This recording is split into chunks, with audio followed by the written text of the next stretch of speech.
অখিল গগৈৰ নট অলপ ঢিলা আছে লণ্ডন মিউজিয়ামটো সত্ৰ নেকি এই মানুহবিলাকৰ কোনো কেৰেক্টাৰ নাই অখিল গগৈয়ে সত্ৰত যাওঁতে লং পেণ্ট পিন্ধি যোৱা ফটো আপোনালোকে দেখিছেনে নাই মইতো বৰদোৱাত কেতিয়াও লং পেণ্ট পিন্ধি নাযাওঁ মোক সমালোচনা কৰিবগৈ তেওঁলোক নিজে এক্সপ'জ হৈ যায়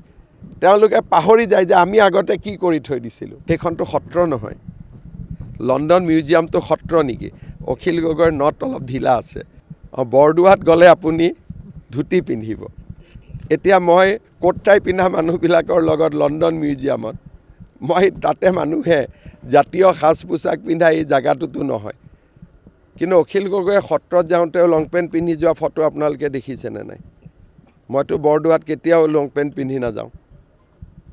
হয় নহয় গতিকে মোক সমালোচনা কৰিবগৈ তেওঁলোক নিজে এক্সপ'জ হৈ যায় তেওঁলোকে পাহৰি যায় যে আমি আগতে কি কৰি থৈ দিছিলোঁ এই মানুহবিলাকৰ কোনো কেৰেক্টাৰ নাই কিয় কেৰেক্টাৰ নাই যে জীৱনকালত অসমৰ ময়ে এজন ৰাজনীতিবিদ যোনে নিৰন্তৰ কৈ আছিলোঁ যে জুবিন আমাৰ এটা জাতীয় সম্পদ তেতিয়াতো অখিল গগৈ এদিনো কোৱা নাছিল সব মৃত্যুৰ পিছত ৰাতিৰ ভিতৰতে অনুৰাগী হৈ পৰা এটা ব্যৱস্থা সেইখনটো সত্ৰ নহয়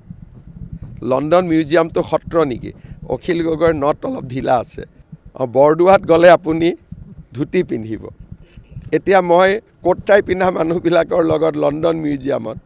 মই তাতে মানুহে জাতীয় সাজ পোছাক পিন্ধা এই জায়গাটোতো নহয় কিন্তু অখিল গগৈয়ে সত্ৰত যাওঁতে লং পেণ্ট পিন্ধি যোৱা ফটো আপোনালোকে দেখিছেনে নাই মইতো বৰদোৱাত কেতিয়াও লং পেণ্ট পিন্ধি নাযাওঁ হয় নহয় গতিকে মোক সমালোচনা কৰিবগৈ তেওঁলোক নিজে এক্সপ'জ হৈ যায় তেওঁলোকে পাহৰি যায় যে আমি আগতে কি কৰি থৈ দিছিলোঁ এই মানুহবিলাকৰ কোনো কেৰেক্টাৰ নাই কিয় কেৰেক্টাৰ নাই যে জীৱনকালত অসমৰ ময়ে এজন ৰাজনীতিবিদ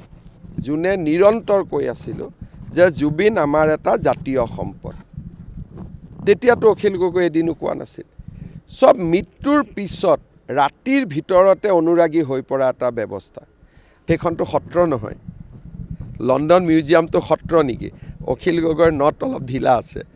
বৰদোৱাত গ'লে আপুনি ধুতি পিন্ধিব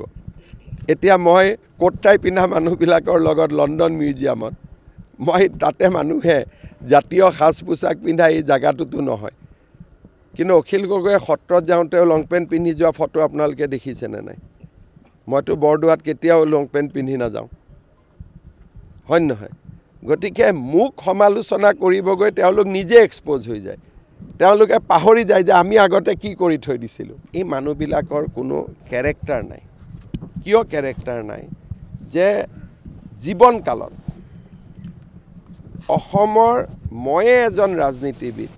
যোনে নিৰন্তৰ কৈ আছিলোঁ যে জুবিন আমাৰ এটা জাতীয় সম্পদ তেতিয়াতো অখিল গগৈ এদিনো কোৱা নাছিল সব মৃত্যুৰ পিছত ৰাতিৰ ভিতৰতে অনুৰাগী হৈ পৰা এটা ব্যৱস্থা